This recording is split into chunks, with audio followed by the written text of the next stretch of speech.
नमस्कार, स्वागत है आपका न्यूज वन इंडिया पर। आपके साथ मैं हूं मीनाक्षी रजत। देवभूमि दिन भर में आपको दिखाएंगे उत्तराखंड की तमाम खबरें। शुरुआत कर लेते हैं।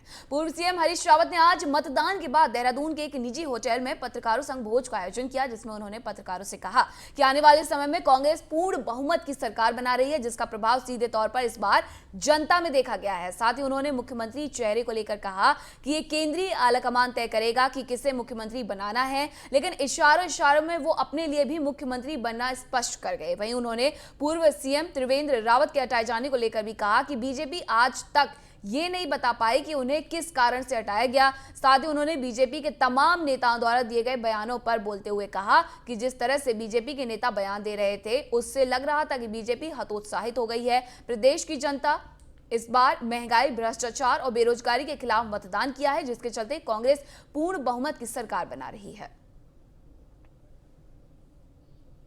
ये जो 60 पार वाला नारा था उनका, ये उनके हार में आखिरी कील साबित हुई घमंड में। और थोड़ी जो कमी रह गई थी वो पूरी कर गए श्री राजनाथ सिंह जी, जब उन्होंने कहा 3 दें या 10 दें, किसी को क्या लेना देना, हमको बहुमत मिला है। तो ये दोनों भाजपाई अहंकार के प्रतीक थे, और अहंकारी का सर नीचा। और हमको कांग्रेस को सबक लेना है। राजनीति के अंदर राजनीतिक दलों को भी ह्यूमिलेशन होता है, मगर उसमें भी जो है हम्बल रहना चाहिए। तो कांग्रेस हमेशा हम्बल रही, इसलिए राजनीति में जिंदा है इतने साल। हमको थैंक्स करना चाहिए कि हमने उनको मिलना सिखा दिया नहीं, और मगर वो कुछ भी मिले, ये इस तथ्य को कोई नहीं झुठला सकता कि त्रिवेंद्र सिंह, जिनको 3.25 साल आपने 3.5 साल से ज़्यादा मुख्यमंत्री रखा, ये तक किसी ने नहीं बताया कि भाई इनको हटाए क्यों। और फिर जिस तरीके से उनके लोगों को टिकट काटे गए, मतलब त्रिवेंद्र सिंह के साथ नज़दीकी होना भाजपा के अंदर अपराध माना गया, तो मैं समझता हूँ ये घाव ऐसा नहीं है जो भरेगा। इसकी मरहम हमारे मुख्यमंत्री के पास नहीं है। जनता परिवर्तन चाह रही थी। ये चुनाव हमारे और भाजपा के बीच में तो रहा ही नहीं था। मैं तो शुरू से कह रहा था, मैं चुनाव से पहले, जब रियल चुनाव जो प्रारंभ हो गया, नॉमिनेशन प्रारंभ हो गए, उससे पहले 42 पब्लिक मीटिंगें की हैं मैंने, और 22 के करीब पद यात्राएं की हैं। 22 के करीब पद यात्राएं की हैं। वो आप लगा सकते हैं कि जो है मेरे पास 64 स्थानों का फीडबैक, 64 नहीं भी होंगे जब, तो ये हो सकता है कई जगह 2 बार गया हूँ, तो ये लगा करके 60 के आसपास स्थानों का फीडबैक था। मैं ये स्पष्ट तौर पर देख रहा था कि लोग जो है परिवर्तन के पक्ष में खड़े हो रहे हैं। जिस तरीके से हमारी मीटिंगों में आ रहे थे, हमारे संवाद कर रहे थे लोग, जिस तरीके से आश्वस्त कर रहे थे, तो इसलिए हमने शुरू से ही एक बात कही कि ये जो लड़ाई है वो भाजपा और उत्तराखंड की जनता के बीच में है। और जनता हमसे कह रही है, कांग्रेस के लोगों से कह रही है कि भाई तुम जो है अर्जुन से, जैसे कृष्ण ने कहा कि तू तो गांडी उठा, केवल तीर चला, बाकी तेरा काम नहीं है, बाकी तो सब मैंने तय कर लिया। तो उत्तराखंड की जनता भी कह रही थी कि तुम ठीक तरीके से लड़ो, तुमको बाकी कुछ नहीं करना, बाकी तो हमने तय कर लिया है। और इस समय मैं एक बात कह सकता हूँ, अपने सब नेतागणों को, सबको क्रेडिट देना चाहता हूँ, कैंडिडेट्स को भी क्रेडिट देना चाहता हूँ कि बिना साधन के बहुत अच्छा लड़े, और सब नेतागणों ने भी यथासंभव जो है सबने बेहतर करने की कोशिश की, बेहतर दिखाने की कोशिश की। और पूर्व मुख्यमंत्री और कांग्रेस चुनाव प्रचार समिति के अध्यक्ष हरीश रावत ने न्यूज वन इंडिया से खास बातचीत की। इस दौरान उन्होंने, जब पूछा गया कि कैसे सरकार बनेगी, उन्होंने कहा कि पूर्ण बहुमत की सरकार इस बार बनेगी। वहीं मुख्यमंत्री बनाने का फैसला कौन लेगा, इस पर उन्होंने कहा कि सोनिया गांधी फैसला लेगी। आप भी देखिए। उत्तराखंड में हुए विधानसभा चुनाव में कांग्रेस के सबसे बड़े चेहरे हरीश रावत जी हमारे साथ हैं, और चुनाव खत्म होने के बाद वो कार्यकर्ताओं से कांग्रेस भवन में मिल रहे हैं। रावत जी, रावत जी चुनाव संपन्न हो गए। आज आप कार्यकर्ताओं के साथ हैं, आपके फेस पर सर चुनाव लड़ा गया और बहुत बहुत विपरीत परिस्थितियों में आपके नेतृत्व में चुनाव लड़ा गया। तो सर कैसा चुनाव का अनुभव रहा और क्या परिणाम आ रहा है? कांग्रेस जीत रही है, स्पष्ट बहुमत ला रही है। बहुत अच्छा बहुमत लोग दे रहे हैं कांग्रेस को, बहुत अच्छा बहुमत दे रहे हैं। सर क्या लगता है कि इस बार क्या मोदी मैजिक नहीं दिखा? कांग्रेस ने जो 4 धाम 4 काम, बेरोजगारी, महंगाई के मुद्दे उठाए, उस पर जनता आपके साथ थी। ये सब जनता के सवालों का मैजिक है और जनता ही जो है चीफ मैजिशियन है और उन्होंने ही एक चमत्कार किया है कि कांग्रेस शानदार तरीके से जीत रही है और भाजपा बूट आउट हो रही है, बाहर निकाली जा रही है। सर मुख्यमंत्री के चेहरे को लेकर आपने कहा था या तो मैं हूं नहीं तो मैं घर बैठूंगा। हालांकि आप कह रहे हैं कि आला कमान ही निर्णय लेगा, जबकि पार्टी के नेताओं के अपने अपने बयान आ रहे हैं। आखिर वास्तविकता क्या है सर? इसमें कोई बयान की बात ही नहीं है। सोनिया जी ही निर्णय करेंगी, कांग्रेस अध्यक्ष ही निर्णय करेंगी कि कौन मुख्यमंत्री होगा और हम सबके अनुरोध पर ही निर्णय करेंगे। जो है ये ध्रुव सत्य है और जो मैंने कहा है कोई मुझको ही समझा दे तीसरा विकल्प क्या है। सर एक आपका बयान बहुत वायरल हो रहा है कि आरएसएस की एक चाल थी आपके खिलाफ कि जिस प्रकार से जब पंजाब में चन्नी जी को मुख्यमंत्री बनाया गया, कहीं ना कहीं एक आपके विरुद्ध साजिश हुई और अंत में भाजपा को आपके सामने ही आना पड़ा। तो ये इसके सर क्या मायने हैं? इसके माने वही हैं जो मैंने कहा है। सर मेरा भाजपा बीच में से जो है ये कह करके एक कानाफूसी बड़ा कंपेन चलाया था उन्होंने कि अब हरीश रावत तो हटा, हरीश रावत नहीं बना। उत्तराखंड में संपन्न हुए विधानसभा चुनाव के परिणाम आने में भले ही अभी समय है, लेकिन कांग्रेस पार्टी में दावत और मेल मुलाकातों का दौर जारी है। रविवार को हरीश रावत की हुई नींबू पार्टी की शिकायत बीजेपी ने चुनाव आयोग से की है। बीजेपी का कहना है कि कांग्रेस में अंतर इतना ज्यादा है कि हरीश रावत को अलग अलग प्रयासों से खुद को दिखाना पड़ रहा है, जबकि वोट बीजेपी के पक्ष में है। मतगणना के दिन तस्वीर पूरी तरह से साफ हो जाएगी।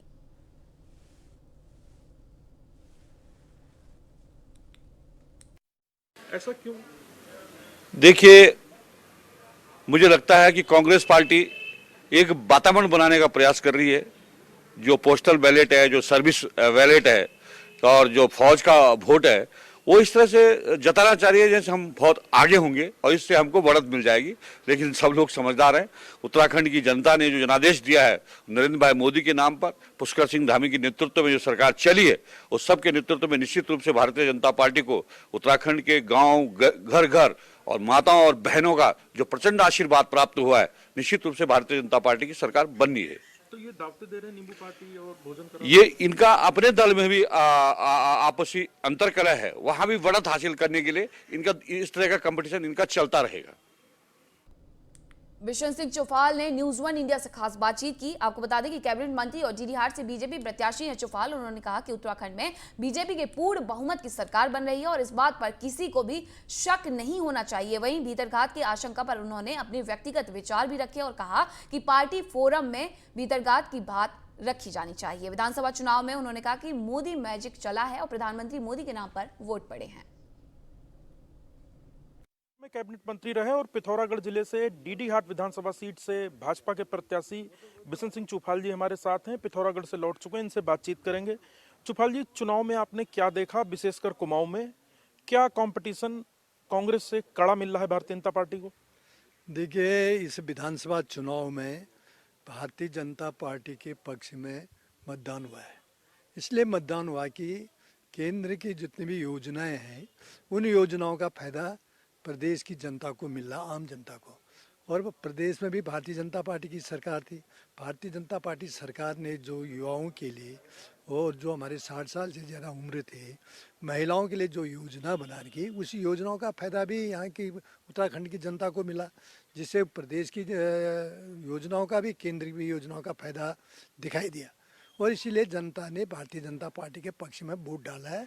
और भारतीय जनता पार्टी की, विशेषकर कुमाऊं की, जहाँ तक मैं बात करता हूँ कि कांग्रेस से भी ज़्यादा सीटें कुमाऊं में भारतीय जनता पार्टी की आएगी। सर, भारतीय जनता पार्टी को पार्टी विद डिफरेंस कहा जाता है, एक अनुशासनिक संगठन कहा जाता है।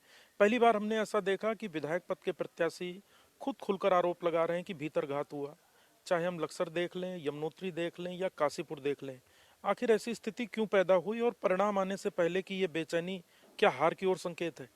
कोई हार की ओर संकेत नहीं है। किसी को लग रहा होगा कि किसी विधायक ने कह दिया होगा, लेकिन कहने से क्या होता है, जब तक सामने वास्तविक चीज़ें वो लिखित जैसे देंगे, पार्टी संगठन को देंगे, संगठन उसके बाद समिति बनाएगी, जाएगी, दौरा करेगी उन विधानसभाओं में, उन जहाँ पर विरोध हुआ है।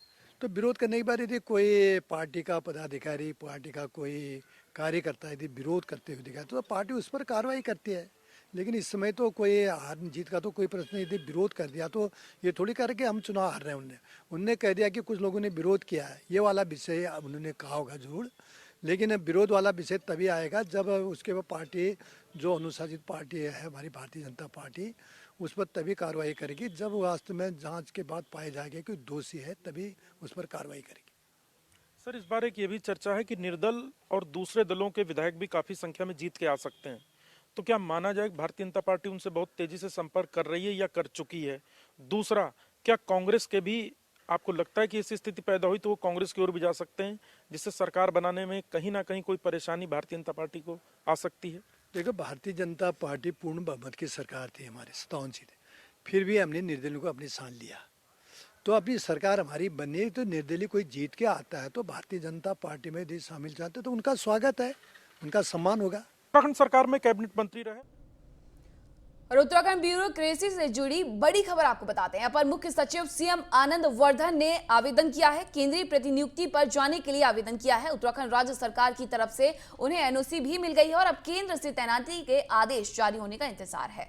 सचिव अमित नेगी, प्रमुख सचिव आर.के. सुधांशु भी आवेदन कर चुके हैं।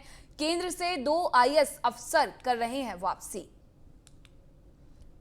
तो अब आपको दूसरी खबर बताते हैं, जहां मुख्यमंत्री पुष्कर सिंह धामी ने हरिद्वार के जगजीतपुर में निर्माणाधीन मेडिकल कॉलेज और अस्पताल का जायजा लिया है। निर्माण एजेंसी के अधिकारियों से कार्यों की प्रगति भी जानी है। इस दौरान सीएम धामी ने निर्माण कार्यों में तेजी लाने के निर्देश दिए हैं।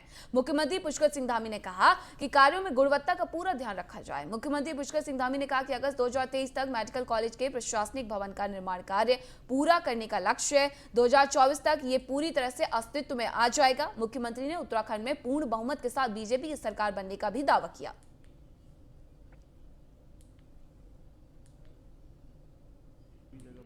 कॉलेज खोलने का जो संकल्प लिया है थोड़ा आगे आगे बढ़ रही है। यहाँ पर मेडिकल कॉलेज का काम हरिद्वार में प्रारंभ हो गया है। लगा ले, मैं कर तो रहा हूँ यार, से काम चल रहा है। इसमें किसी भी प्रकार की कोई रुकावट न हो, किसी प्रकार की प्रक्रिया में उसकी गति तेज रहे और जल्दी से जल्दी बनकर ये मेडिकल कॉलेज तैयार, जिससे कि आने वाले समय में हमारे हरिद्वार क्षेत्र के और आने वाले जो हमारे MBBS की पढ़ाई करने वाले छात्र हैं, छात्राएँ हैं, उन सभी के लिए ये मेडिकल एक मील का पत्थर साबित होगा भविष्य में उनके विकास में। और हरिद्वार से प्रगति की क्या पा रहे हैं, कितनी? नहीं, प्रगति ठीक है, अभी और प्रगति की आवश्यकता है। हमने उनको कहा है निर्माण एजेंसी को भी तेज़ी से काम करें, इसमें जो भी केंद्र का और राज्य का जो भी अक्षांश मिलता रहेगा उसमें कहीं कोई कमी नहीं होगी और जल्दी से जल्दी इसको पूरा कब तक?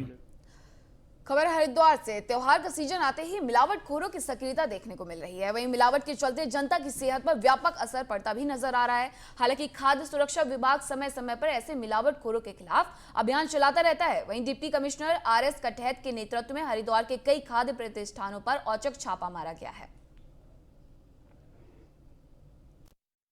डॉक्टर पंकज कुमार पांडे जो फूड सेफ्टी कमिश्नर उत्तराखंड हैं, उनके निर्देश पे जो है 4 टीमें गठित की गई हैं स्टेट लेवल पर, जो है लगातार नैनीताल जिला, उधम सिंह नगर, हरिद्वार तथा देहरादून में लगातार जो है इंस्पेक्शन की कार्रवाई कर रही है। इंस्पेक्शन के दौरान जो मेनली जो है मैन्युफैक्चरिंग यूनिट्स हैं, हमारे द्वारा जो है उनको टारगेट किया जा रहा है। मैन्युफैक्चरिंग यूनिट में निरीक्षण के दौरान जो भी उसके शॉर्टकमिंग्स हैं, जो भी निर्माण की प्रोसेसिंग में जो भी कमियां पाई जा रही हैं, हम उनको जो है उजागर कर रहे हैं तथा तत्काल मौके पे जो कमियां वहां पर पूर्ण की जा सकती है उनको उसको करवा।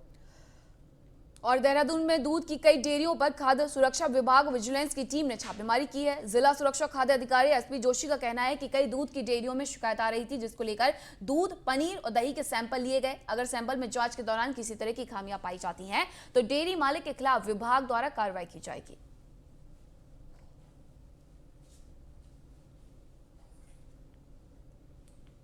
हमारी एक सर्वे टीम है। आज सुबह हम 6 बजे से जो दूध की डेयरिया है उसमें चेक कर रहे हैं, इंस्पेक्शन कर रहे हैं और सैंपल ले रहे हैं। और इसमें जो हमारी टीम है इसमें दो हमारी एक फूड सेफ्टी की टीम है, दूसरी हमारी एफडीए की विजिलेंस टीम हमारे साथ में है। ये टीम का गठन है हमारे खाद्य सुरक्षा आयुक्त महोदय के निर्देश पर कार्रवाई की जाए। और रुद्रप्रयाग जिले में तृतीय केदार के नाम से विश्वविख्यात भगवान तुंगनाथ धाम बर्फबारी से ढक चुका है। यहाँ मंदिर में 5 से 6 फीट तक बर्फ जमी है। बर्फबारी का आनंद उठाने के लिए सैकड़ों की संख्या में पर्यटक हर दिन पहुंच रहे हैं। हालांकि तुंगनाथ भगवान के कपाट बंद हैं, बावजूद इसके पर्यटक यहाँ पहुंचकर बर्फबारी का आनंद लेकर बाबा का आशीर्वाद ले रहे हैं। समुद्र तल से 13,000 फुट की ऊंचाई पर तुंगनाथ मंदिर स्थित है, जो 5 केदारों में से केदार है, एक है, सबसे ऊंचाई पर भी स्थित है। ये मंदिर हजारों वर्ष पुराना माना जाता है और यहाँ भगवान शिव की 5 केदारों में से एक के रूप में पूजा होती है। ऐसा माना जाता है कि इस मंदिर का निर्माण पांडवों ने भगवान शिव को प्रसन्न करने के लिए किया था, जो कुरुक्षेत्र में हुए नरसंहार के कारण पांडवों से रुष्ट थे। तुंगनाथ की चोटी 3 धाराओं का स्रोत है, जिनमें अक्षकामनी नदी बनती है। चौपता राजमार्ग से तुंगनाथ मंदिर 3 किलोमीटर दूर स्थित है। कहा जाता है कि माता पार्वती ने भगवान शिव को प्रसन्न करने के लिए यहाँ विवाह से पहले तपस्या भी की थी। तुंगनाथ धाम से 1.5 किलोमीटर की चढ़ाई चढ़ने के बाद 14,000 फीट पर चंद्रशिला नामक चोटी है। इन दिनों तुंगनाथ धाम पूरी तरह से बर्फ से ढका है। तो बर्फबारी की ये तस्वीरें आप देख सकते हैं। रुद्रप्रयाग जिले में लगातार बर्फबारी हो रही है, जिसकी वजह से यहाँ पर तुंगनाथ मंदिर को कपाट बंद कर दिए गए हैं, लेकिन श्रद्धालु जो हैं, पर्यटक जो हैं, वो यहाँ लगातार पहुंच रहे हैं। कपाट बंद होने के बावजूद बाहर से ही दर्शन करके वापस जा रहे हैं और बर्फबारी का भी उठा रहे हैं। तस्वीरों में आप देख सकते हैं कि बर्फबारी किस तरीके से यहाँ पर हो रही है और प्रकृति की छटा अनुपम रूप यहाँ पर बिखेरते हुए नजर आ रही है। और ये सुंदर सौंदर्य देखने के लिए लोग यहाँ पर लगातार पहुँच रहे हैं, यहाँ बर्फबारी का आनंद भी ले रहे हैं। तुंगनाथ में बर्फ जमी हुई है और यहाँ पर भगवान के पट भी बंद हैं। पट बंद होने के बावजूद पर्यटक और श्रद्धालु लगातार यहाँ पहुँच रहे हैं और बर्फबारी का आनंद ले रहे हैं। बाहर से ही बाबा केदार के दर्शन करके वापस भी लौट रहे हैं।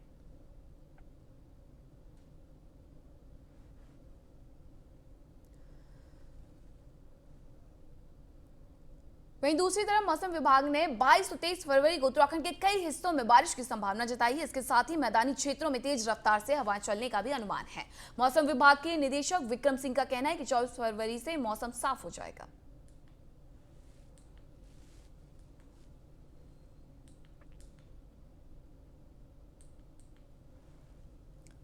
तो उत्तराखंड में मौसम का मिजाज एक बार फिर से बदलने के आसार हैं। उत्तराखंड के लिए मौसम की बात करें, आज 21 तारीख फरवरी की है और मौसम इस समय तो साफ ही चल रहा है। तापमान भी करीब सामान्य के आसपास है, चाहे अधिकतम है या न्यूनतम तापमान है, दोनों ही सामान्य के आसपास चल रहे हैं।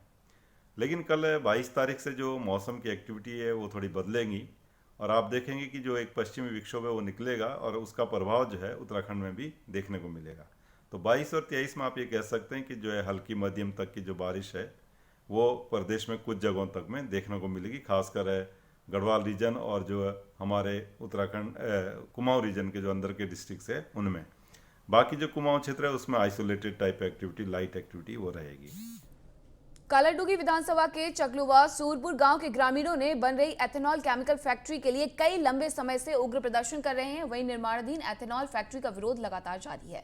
आज सारे क्षेत्र के किसान और ग्रामीण कालाडूंगी तहसील में केमिकल फैक्ट्री के अवैध तरीके से निर्माण में रोक लगाने के लिए जमा हुए। ग्रामीणों ने उप जिलाधिकारी कालाडूंगी रेखा कोयली को ज्ञापन सौंपा। ग्रामीणों का कहना है कि फैक्ट्री कई मानकों की अनदेखी करके बनाई जा रही है।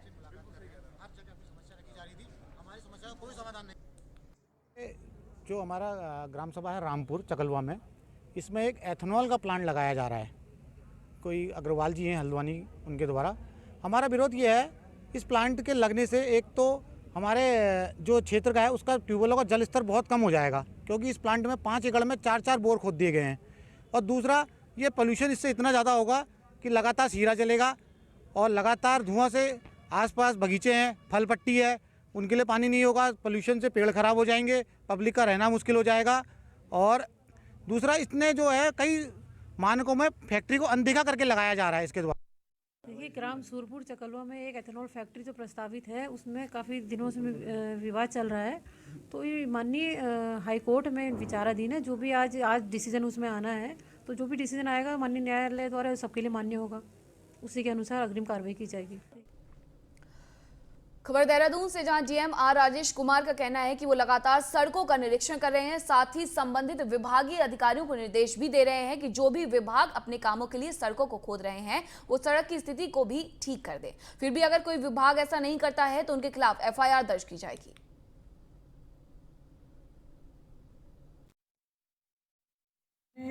पिछले विगत 2-3 दिन से लगातार स्मार्ट सिटी के कामों का मैं निरीक्षण कर रहा हूं और संबंधित विभाग के अधिकारियों के साथ और स्मार्ट सिटी के ऑफिसर्स के साथ भी ये निरीक्षण किया जा रहा है। और जहां जहां सड़कें बदहाल हैं, जहां जहां गड्ढे हैं और जहां जहां संबंधित विभागों द्वारा कार्रवाई व काम किया जाना है, जैसे कुछ जगहों पे जल संस्थान द्वारा काम किया जाना है, कुछ जगहों पे विद्युत विभाग द्वारा काम किया जाना है, कुछ जगहों पे ड्रेनेज का काम है, सीवर का काम है, ये जो पेंडिंग है, तो इन सभी में संबंधित कार्यदायी संस्थाओं को निर्देशित करा दिया गया है कि समय पे काम सुनिश्चित करें और डिफरेंट डिपार्टमेंट्स के बीच में जो कोऑर्डिनेशन है वो एस्टैब्लिश करें।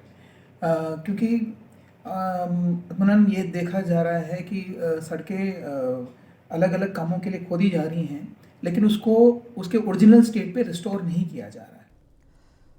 रुक करते हैं अगली खबर का। मसूरी में नगर पालिका परिषद, कीन संस्था, हिलदारी और मसूरी उप जिला चिकित्सालय के संयुक्त प्रयास से मसूरी उप जिला चिकित्सालय में 3 दिवसीय पर्यावरण मित्रों और कचरा बीनने वालों का स्वास्थ्य परीक्षण कैंप लगाया गया, जिसमें मसूरी के लगभग 200 पर्यावरण मित्र और कचरा बीनने वाले लोगों का उप जिला चिकित्सालय डॉक्टरों के पैनल ने स्वास्थ्य परीक्षण किया और उन्हें फ्री दवा दी गई।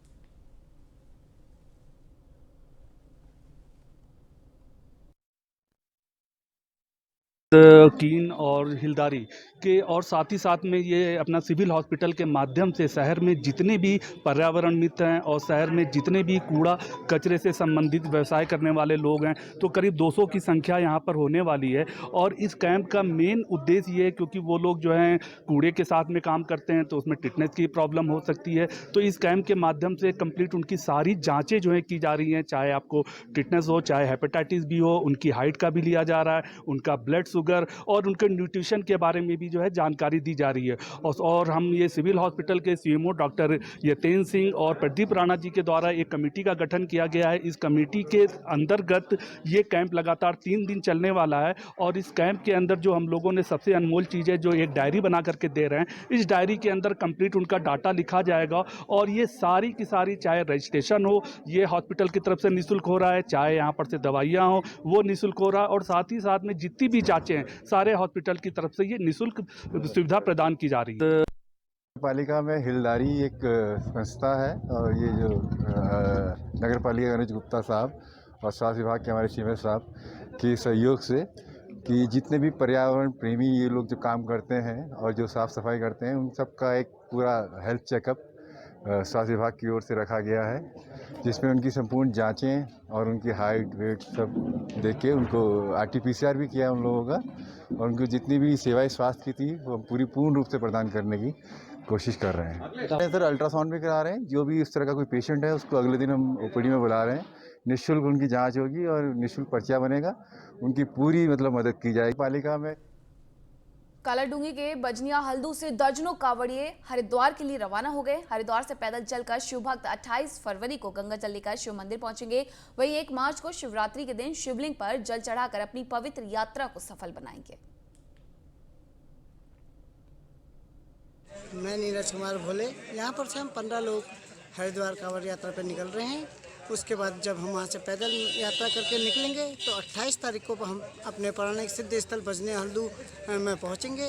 उसके बाद हम 1 तारीख को शिवरात्रि के शिवलिंग में जल चढ़ाकर हम अपनी इस कांवड़ यात्रा को पूरा करेंगे। मैं नीरज। खबर ऋषिकेश से, जहां ट्रेंचिंग ग्राउंड का महापौर अनीता ममगाई ने औचक निरीक्षण किया। उन्होंने ट्रेंचिंग ग्राउंड के बाहरी क्षेत्रों में गिराए जा रहे कूड़े की शिकायत का गंभीरता से संज्ञान लिया और आवश्यक निर्देश भी दिए। उन्होंने ट्रेंचिंग ग्राउंड में चल रहे कार्यों का भी बारीकी के साथ निरीक्षण किया और व्यवस्थाओं का जायजा भी लिया। महापौर ने कार्यदायी संस्था के अधिकारियों को जल्द से जल्द निगम के ड्रीम प्रोजेक्ट को पूरा करने के निर्देश दिए हैं।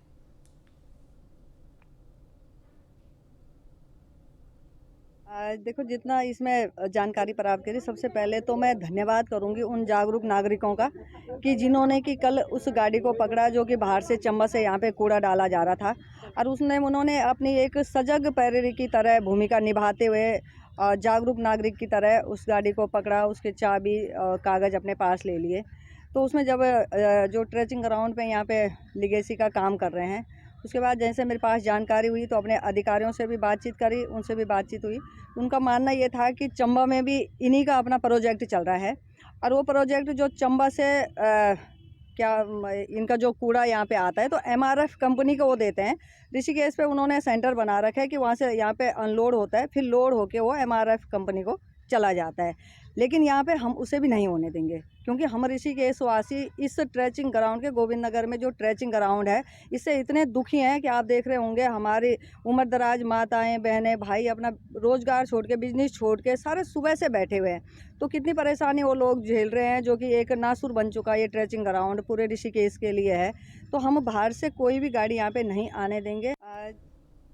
उत्तराखंड में चुनावी सभा के दौरान असम के मुख्यमंत्री हेमंत बिस्वा शर्मा की तरफ से की गई अभद्र टिप्पणी से राजनीतिक धुआं उठना शुरू हो गया है। दरअसल हेमंत बिस्वा ने कांग्रेस के पूर्व राष्ट्रीय अध्यक्ष राहुल गांधी से उनके पिता को लेकर अभद्र टिप्पणी की, जिसके बाद बवाल शुरू हो गया है। प्रदेश प्रवक्ता कांग्रेस ने किच्छा थाने में मुकदमा दर्ज कराने के लिए तहरीर दी है। आपको बता दें कि 11 फरवरी को चुनाव प्रचार के दौरान हेमंत बिस्वा शर्मा ने किच्छा नगर में बीजेपी उम्मीदवार के पक्ष में संबोधित किया था। अपने संबोधन के दौरान असम के मुख्यमंत्री ने कांग्रेस के पूर्व राष्ट्रीय अध्यक्ष राहुल गांधी का नाम लेकर कहा कि आप कौन से पिता के बेटे हैं, जिसके बाद सियासत का पारा हाई हो गया है।